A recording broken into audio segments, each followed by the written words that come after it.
Pelajaran sahabat kita pada pagi ini dan untuk 1 minggu ke depan berjudul hubungan sosial dalam konteks tulisan suratan Rasul Petrus kepada jemaat yang mula-mula dan secara khusus tentunya ditujukan kepada saudara dan saya pada saat ini. Nah, kalau saudara mempelajari fondasi teologi dari hubungan sosial, sebetulnya hubungan sosial itu berasal dari karakter pencipta kita.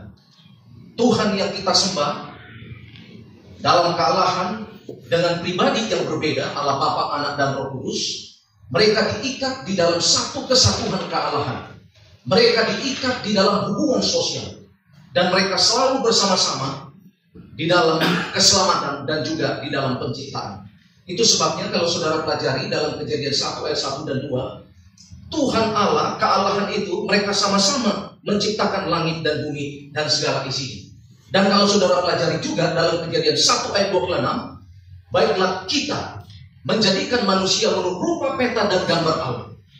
Tuhan yang kita sembah itu, kealahan itu adalah merupakan pribadi yang bersosial. Itu sebabnya salah satu gambaran daripada peta dan karakter Allah ada di dalam diri kita. Tidak heran kita pun diciptakan sebagai makhluk apa? Makhluk sosial. Saudara pelajari dalam Matius pasal 4 ayat 16 dan 17 waktu Yesus dibaptis. Mereka juga selalu bersama-sama. Saudara pelajari di dalam konteks baptisan Matius 28 ayat 19. Mereka juga selalu bersama-sama. Dibaptiskan dalam nama Allah Bapa, Anak, dan Roh Kudus. Begitu juga dalam Kolose pasal 2 ayat 9. Saudara temukan di dalam diri Yesus ada kepenuhan kealahan. Jadi saudara, Allah yang kita sembah itu adalah pribadi yang bersosial. Tidak heran dia pun menciptakan saudara dan saya sebagai pribadi yang membutuhkan orang lain, sebagai makhluk sosial yang membutuhkan orang lain. Itu sebabnya dalam Kejadian pasal 2 ayat 8 Alkitab katakan tidak baik manusia gimana?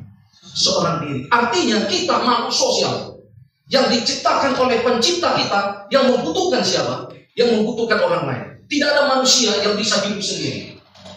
Dia selalu membutuhkan siapa? Membutuhkan orang lain.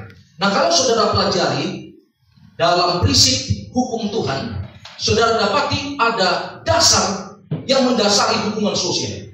Dan hubungan sosial itu akan terjalin dengan baik kalau kita memiliki kasih daripada siapa? Kasih daripada Allah.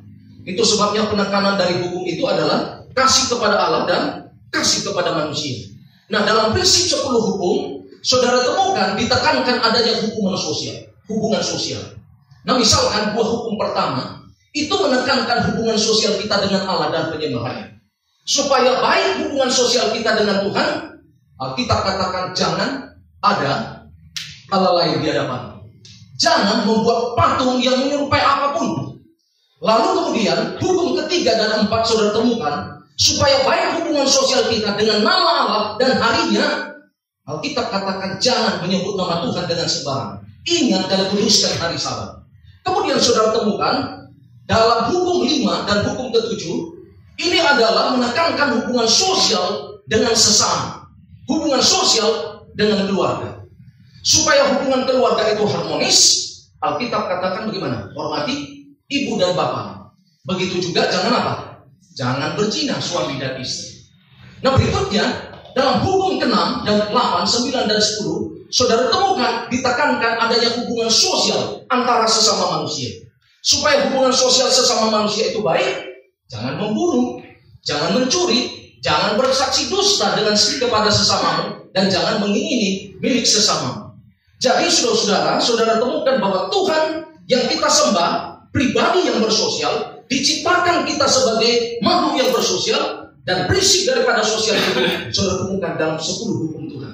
Dan inilah fondasi daripada hubungan sosial. Dan jangan lupa, hubungan sosial ini tidak akan pernah terjadi. Hubungan yang harmonis dengan Tuhan, dengan sesama manusia, tidak akan pernah terjadi kalau tidak didasari oleh karakter kasih, saudara sekalian. Itu sebabnya kalau saudara pelajari, Petrus pun menekankan kasih sebagai dasar daripada hubungan sosial di pelajaran sekolah sahabat ini. Nah, kalau saudara pelajari pelajaran sekolah sahabat sepanjang 1 minggu ini, ada 3 isu yang ditekankan oleh Petrus. Isu yang pertama, bagaimana orang Kristen harus hidup dengan pemerintahan yang menindas dan korup. Ini menekankan hubungan sosial pemerintah dengan rakyatnya. Isu yang kedua, bagaimana seharusnya budak-budak Kristen merespon ketika tuannya memperlakukan mereka dengan kasar dan tidak adil. Ini hubungan sosial yang ditekankan antara tuan dengan apa? Dengan budak. Dan kemudian isu yang ketiga dalam pelajaran sekolah sahabat kita menekankan bagaimana seharusnya orang Kristen dalam hubungan suami dan istri bila mana menikah dengan pasangan yang tidak seimbang. Hubungan sosial antara suami dan apa? Dan istri. Jadi saudara, pelajaran sekolah sahabat kita 1 minggu ke depan ada 3 isu yang ditekankan oleh siapa? Oleh Petrus dalam suratannya kepada jemaat yang muda-muda. Nah, Petrus saudara temukan di dalam memberikan nasihat kepada jemaat yang muda-muda di dalam hubungan sosial, dia menunjukkan kehidupan daripada Yesus.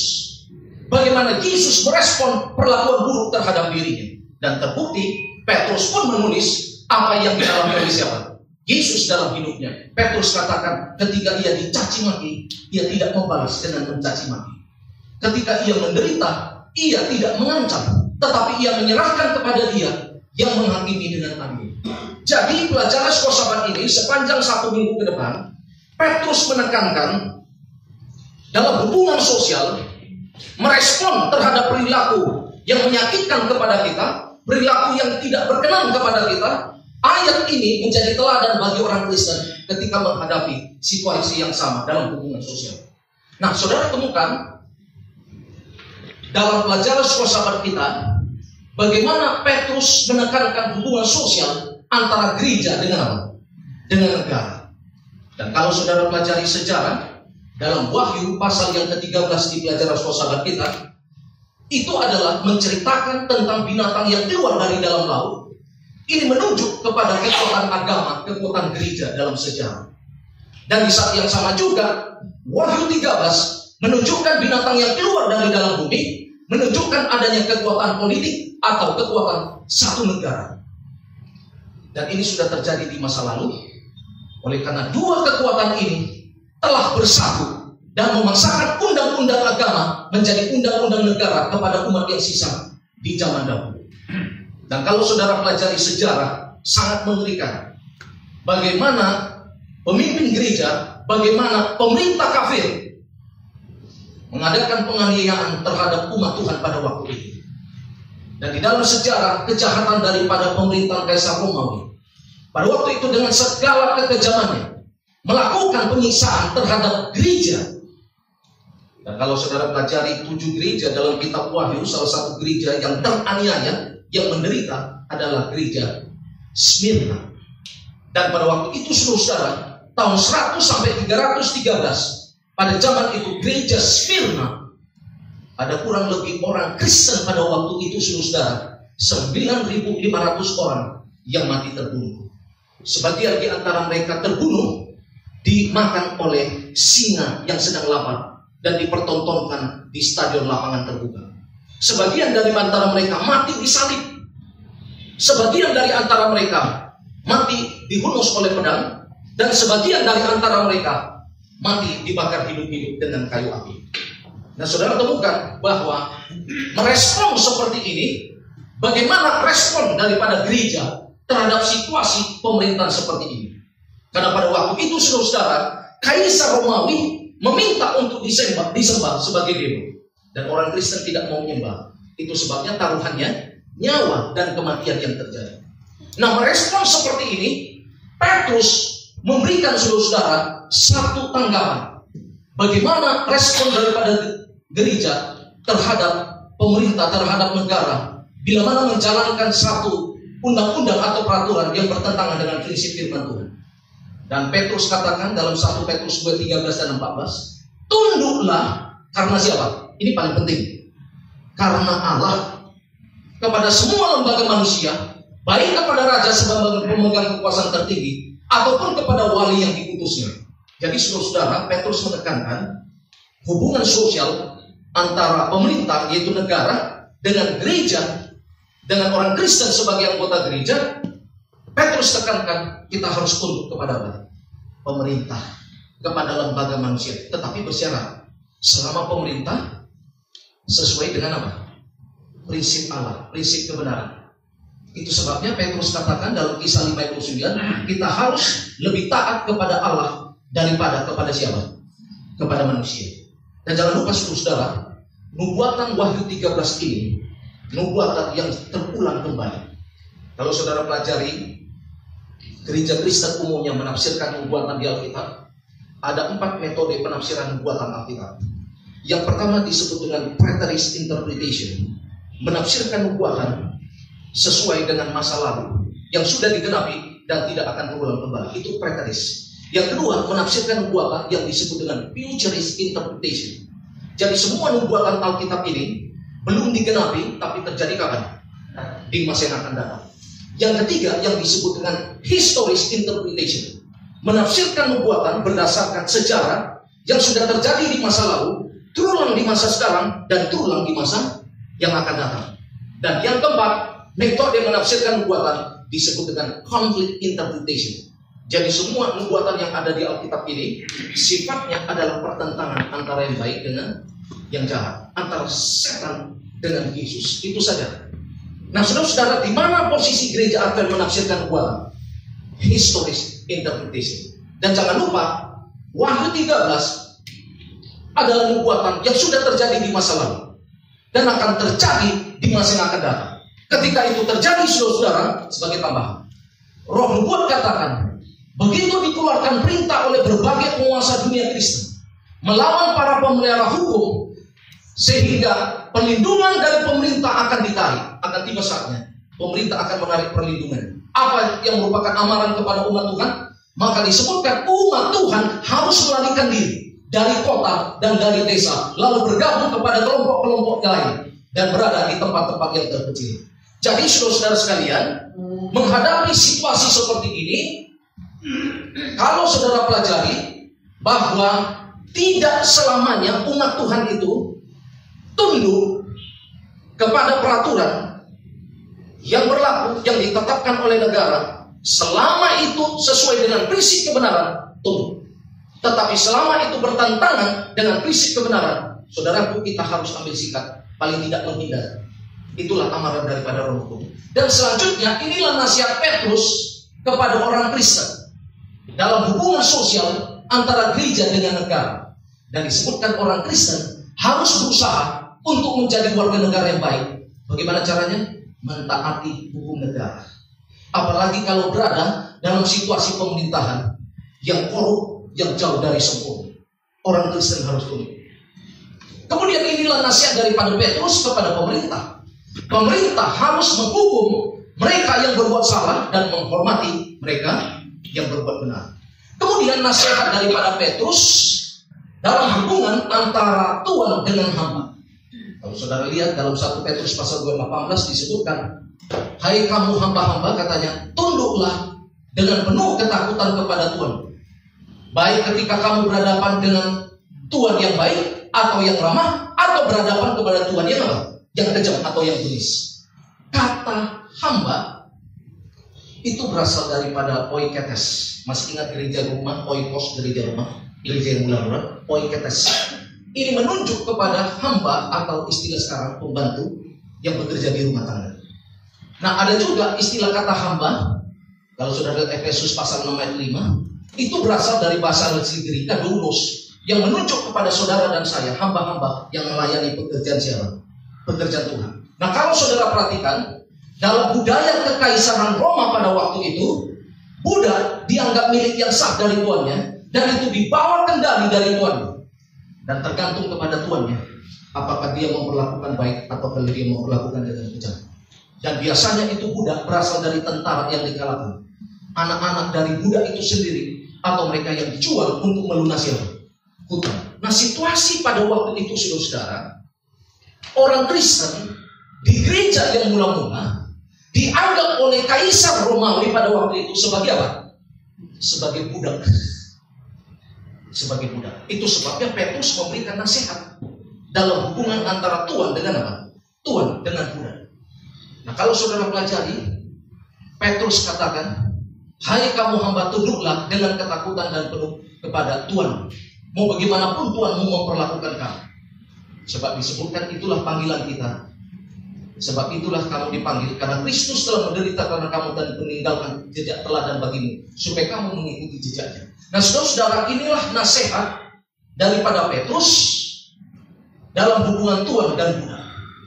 Petrus katakan kepada orang Kristen yang bekerja sebagai budak, dianggap sebagai budak, inilah nasihatnya. Orang Kristen sebagai budak harus tunduk dan bertahan sebagaimana Yesus tunduk dan menunjukkan teladan dari Yesus yang sejati pada saat menderita secara tidak adil, dengan tidak membalas untuk menyakiti atau mengancam, tetapi mempercayakan kepada Tuhan yang menghakimi. Inilah nasihat Petrus terhadap hubungan sosial antara Tuhan dan budak.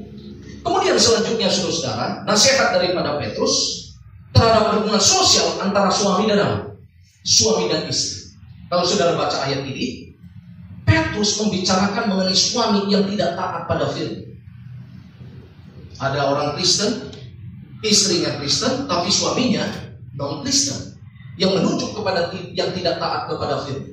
Nah, pertanyaannya, apakah istri Kristen itu harus berpisah dengan suaminya yang tidak seiman dengan dia? Nah, kalau saudara perhatikan, ada persamaan nasihat daripada Petrus dengan Paulus. Petrus menekankan, hai istri, tunduk kepada suami. Jika di antara mereka yang tidak taat kepada firman, mereka juga tanpa perkataan dimenangkan oleh istrinya jika mereka melihat bagaimana murni dan salehnya hidup mereka. Jadi Petrus tidak menekankan harus berpisah, tapi tunduk kepada siapa? Suami, meskipun suami itu tidak satu kepercayaan, tidak taat kepada firman Tuhan. Dan justru dikatakan bahwa kamu harus hidup dengan kehidupan yang murni dan saleh. Dan begitu juga dengan Paulus, dia memberikan nasihat sebagai seorang saudara, beristrikan seorang yang tidak beriman dan perempuan, dia mau hidup bersama dengan dia, atau sebaliknya. Dan dikatakan Allah memanggil suami istri untuk hidup dalam damai sejahtera. Jadi tidak menekankan perceraian. Sama Petrus dengan siapa? Dengan Paulus.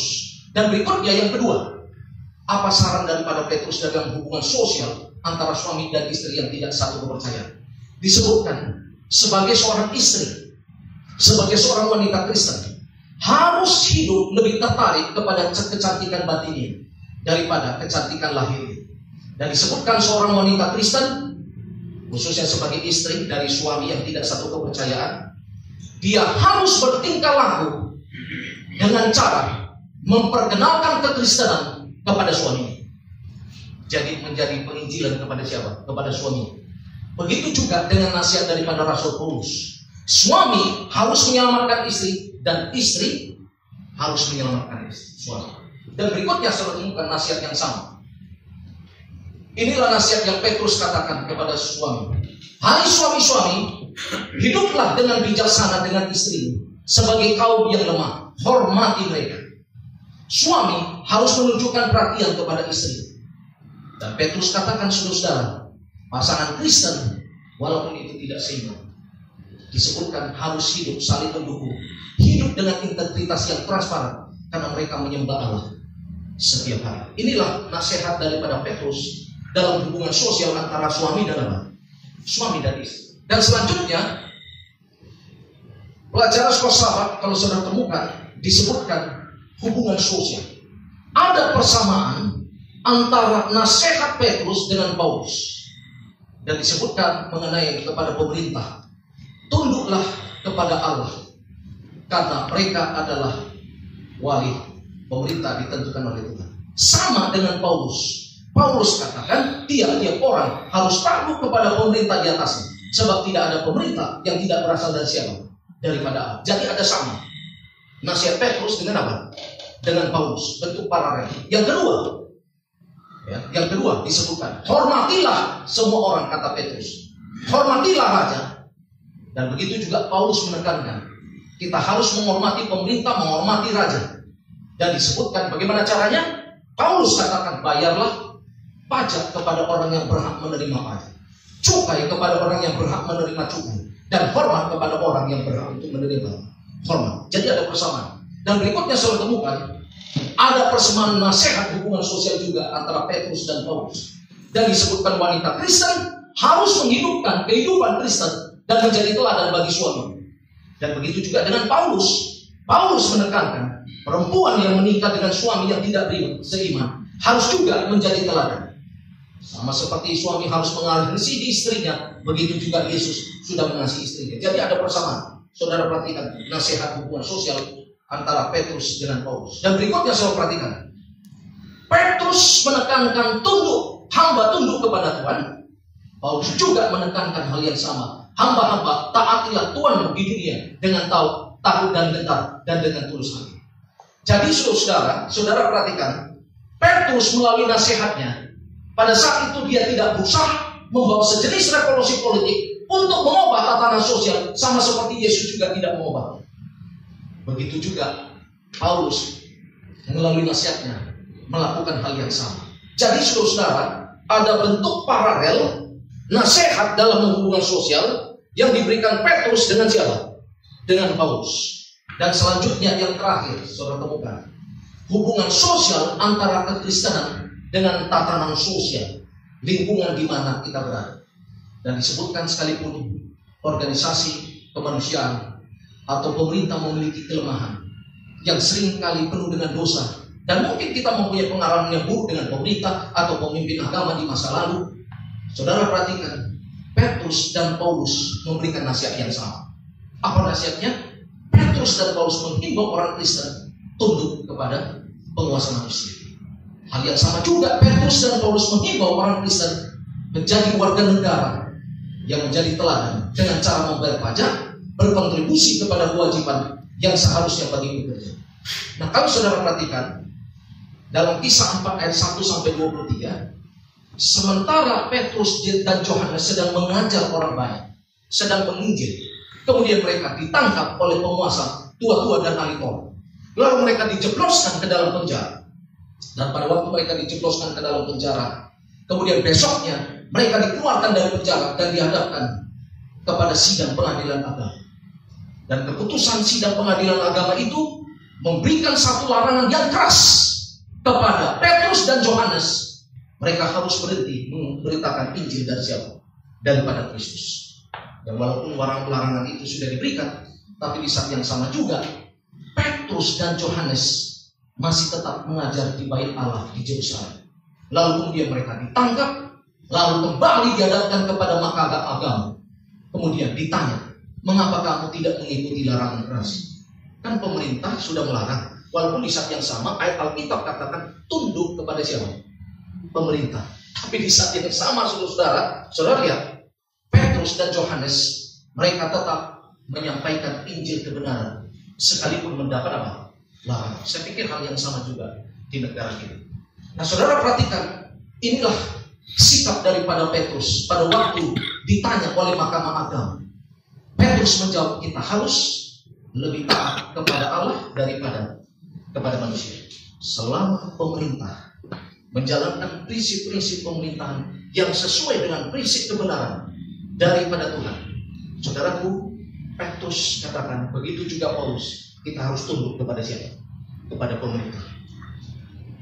Dan berikutnya saudara, menjadi warga negara yang setia dan beriman kepada Yesus, sebetulnya kita dapat membantu mengembangkan moral masyarakat. Orang Kristen harus mendukung dan taat kepada pemerintah kalau mereka mau membawa sikap perubahan kepada tatanan sosial. Bagaimana mereka membuat satu perubahan di masyarakat, perubahan moral, kalau orang Kristen pun tidak tunduk kepada siapa? Pemerintah. Tidak akan mungkin itu terjadi. Dan disebutkan tugas saudara dan saya, orang Kristen harus terlibat dalam mempromosikan perubahan sosial yang mencerminkan nilai-nilai dan ajaran Yesus. Dan saudaraku, inilah peranan dari orang Kristen sebagai gereja di dalam tatanan sosial. Itulah garis besar dari pelajaran sekolah kita.